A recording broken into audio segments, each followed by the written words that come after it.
عزیزان ملت اسلامیہ، آج معاملہ ایسا ہے کہ ہم پریشانیوں کا سامنا کر رہے ہیں، تکالیف کا سامنا کر رہے ہیں، مصائب کے دور سے گزر رہے ہیں، لیکن میرا عزیز ذرا سوچو تو صحیح کہ آخر کیا بات ہے کہ ہمیں کامیابی نہیں ملتی؟ آخر کیا بات ہے کہ ہمارے رزق میں روزی میں ترقی نہیں ہوتی؟ آخر کیا بات ہے کہ ہمارے کاروبار کے اندر نقصان ہوتا چلا جاتا ہے؟ آخر کیا بات ہے کہ دوسروں کا خوف ہمارے دل میں بسا ہوا ہوتا ہے؟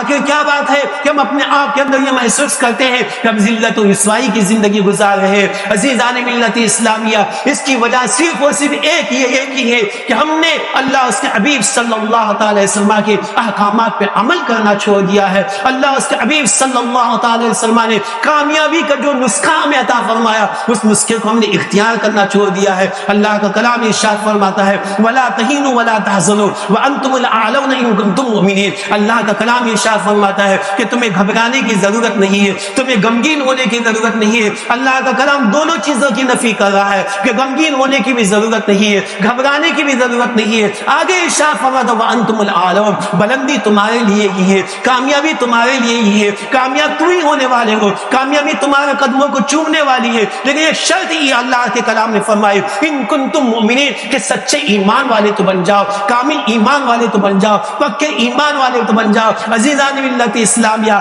آج ہمارا ایمان کیا ہے؟ آج ہمارا اسلام کیا ہے؟ صرف ہم نے کلمہ پڑھ لیا، اس کلمہ پڑھ لینے کو ہی ہم نے ایمان و اسلام سمجھ لیا ہے، اور یقینی سی بات ہے کہ کلمہ پڑھ کر ہی بندہ دامن اسلام میں داخل ہوتا ہے، لیکن اس ایمان کے تقاضے بھی تو ہے، اس اسلام کے تقاضے بھی تو ہے۔ ہم ایمان تو لے کر کے آ گئے، لیکن ایمان کے تقاضوں کو ہم نے پورا نہیں کیا۔ ایمان تو لے کر کے آ گئے، لیکن ایمان کے تقاضوں پہ ہم نے عمل نہیں کیا۔ نماز پڑھنا ایمان کا تقاضا ہے، روزے رکھنا ایمان کا تقاضا ہے، مالی کے نصاب و زکات ادا کرنا ایمان کا تقاضا ہے، صاحب استطاعت و حج کرنا ایمان کا تقاضا ہے۔ عزیزان ملت اسلامیہ، جو ایمان کے تقاضے ہیں، ان ایمان کے تقاضوں کو ہم نے پورا کرنا چھوڑ دیا ہے۔ مؤذن صدائے دیتا ہے، مسجد کی طرف تمہیں آنے کی دعوت دیتا ہے، لیکن آپ خود بتائیں کہ کتنے لوگ اپنے قدموں کو مسجد کی طرف بڑھاتے ہیں؟ میرا عزیز، ہمارے لیے رات میں 1-1.5 بجے تک اپنے وقتوں کو ضائع کرنا ہمارے لیے آسان ہے، لیکن کچھ وقت نکال کر ہم خدا کی عبادت کے لیے مسجد میں نہیں حاضر ہو سکتے۔ عزیزان ملت اسلامیہ،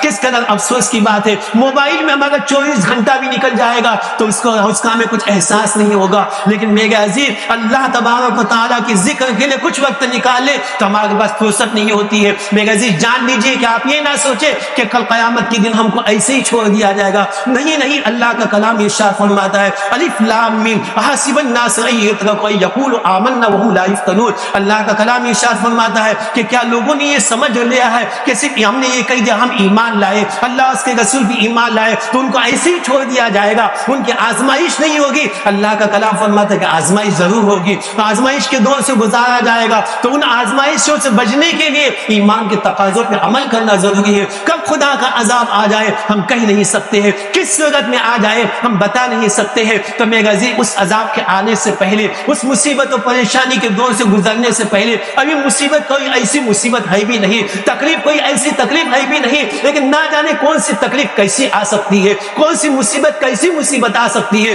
کون سی پریشانی کیسی پریشانی آ سکتی ہے، کون سا خدا کا عذاب کون سی صورت میں آ سکتا ہے، ہم بتا نہیں سکتے۔ میرے عزیز، اب بھی غفلت سے نکلنے کی ضرورت ہے، اپنے آپ کو خدا کی عبادت کی طرف مائل کرنے کی ضرورت ہے۔ کب وہ وقت آئے گا کہ ہم جو احساس غفلت سے باہر آئیں گے؟ عزیزان ملت اسلامیہ، ہمارے جوانوں سے سوال ہے کہ آپ خود بتائیے نا کہ آپ اپنا وقت کہاں پہ برباد کر رہے ہو، اپنا وقت کہاں پہ خرچ کر رہے ہو، رات کے کتنے بجے تک آپ ساتھ میں جمع ہو کر کے موبائل میں اپنا وقت گزارتے ہو؟ میں یہ نہیں کہتا کہ موبائل میں آپ کوئی غلط چیز دیکھتے ہوگے، میں بدگمانی سے بھی بچنا چاہتا ہوں، اللہ تعالیٰ سبھی کو بدگمانی سے محفوظ و معمول فرمائے، لیکن میرا عزیز، میرا کہنے کا مطلب یہ ہے کہ آپ کو رات میں اپنی ضروریات سے فارغ ہونے کے بعد 1 گھنٹے کا وقت مل جاتا ہے، 2 گھنٹے کا وقت مل جاتا ہے، تو کیا آپ ان میں سے آدھا گھنٹہ خدا کی عبادت کے لیے نہیں نکال سکتے؟ آپ دن کے اندر چند اپنا عذر پیش کرتے ہو کہ ہمیں وقت نہیں ملتا، نماز کہاں سے پڑھے؟ کچھ لوگ یہ بھی کہتے ہیں کہ جہاں وقت ملتا ہے پڑھ لیتے، بہت اچھی بات ہے، اللہ تعالیٰ سب کو نماز کی توفیق عطا فرمائے، لیکن میرا عزیز، جو نہیں پڑھ پاتے ہیں، دن میں دوسرے وقت کی نماز کا ان کو وقت نہیں ملتا، لیکن عشاء کی نماز کا وقت تو بحمد تعالیٰ سبھی کو مل جاتا ہے، فجر کی نماز کا وقت تو سبھی کو مل جاتا ہے۔ میرا عزیز، مسجد میں آ کر کے نماز ادا کرنا چاہیے، لیکن مسجد میں آنے کا وقت آپ کو نہیں ملتا ہے تو گھر میں کم سے کم اس کی پابندی کر لیجئے، گھر میں اللہ کا فرض ادا کیجئے، یہ خدا کا فرض ہے، خدا کی طرف سے عائد کیا ہوا فرض ہے، سب کو ادا کرنا ہے. جو بھی بالغ ہے تو ان بالغ کے اوپر اللہ تبارک و تعالیٰ کی طرف سے 5 وقت کی نمازیں فرض کی گئی ہے. میرا دین ان 5 وقتوں کی نمازوں کی پابندی کیجیے. بزرگان دین نے خاص طور پر اپنی کتابوں میں بیان فرمایا ہے کہ جو یہ چاہتا ہے کہ اس کے رزق میں برکت ہو, جو یہ چاہتا ہے کہ اس کا کاروبار ترقی کرے, جو یہ چاہتا ہے کہ کاروبار کی پریشانی اس کی دور ہو جائے, تو روزی روٹی کے تعلق سے, رزق کے تعلق سے خاص طور پر بزرگان دین نے کہا کہ اس کو فجر کی نماز کی پابندی کرنا چاہیے. فجر کی نماز کی پابندی کرنا چاہیے کہ فجر کی نماز کی پابندی سے اللہ تعالیٰ رزق کے دروازے کو کھول دیتا ہے, روزی روٹی کے دروازے کو کھول دیتا ہے. میرا عزیز معاملہ ایسا ہے کہ آج دوسروں نے اسلام کی تعلیم کو سیکھ لیا ہے اور وہ اپنی نیند سے صبح میں جلدی جاگ کر کے وہ حالانکہ غیر مسلم ہوتے ہیں لیکن اس کے باوجود بھی اسلام کی تعلیم پہ عمل کرتے ہوئے نظر آتے ہیں. صبح سویرے پہلے اٹھتے ہیں, اپنے گھروں کے دروازے کو کھول دیتے ہیں. ہم نے یہی دیکھا, اپنے بزرگوں کو, دادا کو بھی دیکھا, دادی کو بھی دیکھا, دوسرے بزرگوں کو بھی دیکھا, والدہ کو بھی دیکھا کہ ان کو یہی دیکھا کہ جب صبح ہوتی تبھی فجر کی روشنی بھی نہیں پھیلی ہے